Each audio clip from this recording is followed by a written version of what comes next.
അളിയെ ഇന്നലെ രാത്രി കാണാൻ പറ്റിയില്ല. ഒത്തിരി ലേറ്റ് ആയില്ലേ? സ്റ്റഡി ക്ലാസ് ഉണ്ടായിരുന്നു. ആ, എന്നിട്ടെല്ലാം സ്റ്റഡി ചെയ്തോ?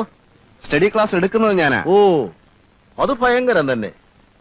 ഒരു സന്തോഷ വാർത്ത അറിയിക്കട്ടെ, എന്നെ സസ്പെൻഡ് ചെയ്തു. അളിയന്റെ പെങ്ങളും കുട്ടികളും വഴിയാധാരായി. വന്നിട്ടുണ്ട്, എല്ലാവരും വന്നിട്ടുണ്ട്. ഒരു ഡിസ്മിസിലാണ് ഞാൻ പ്രതീക്ഷിക്കുന്നത്. ഓഹോ, INSP പ്രതികാരം ചെയ്യുകയാണ്. അളിയൻ ഭയപ്പെടണ്ട. RDPയുടെ കമ്മിറ്റി മീറ്റിംഗിൽ ഈ പ്രശ്നം ഞാൻ ഉന്നയിക്കും. അയ്യോ, അത്രയ്ക്കൊന്നും വേണ്ട.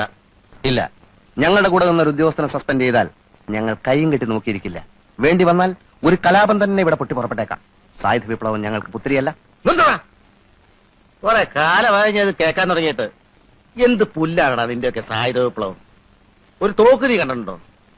ബോംബെന്ന് പറഞ്ഞ എന്താണെന്ന് നിനക്കറിയാവോ? അവന്റെ അമ്മയുടെ ഒരു സായുധ വിപ്ലവം. എടാ, മേലനങ്ങാതെ ഉരുട്ടി ഉരുട്ടി വിഴുങ്ങലല്ല നിന്റെയൊക്കെ രാഷ്ട്രീയം. അളിയ കഴുതേ, ഇനി നീ ഇവിടെ രാഷ്ട്രീയം പറഞ്ഞ് കേട്ടാൽ ഇട്ടിച്ച് നിന്റെ അസ്ഥിയിൽ ഓടിക്കും. Bloody fool. നോക്കല്ല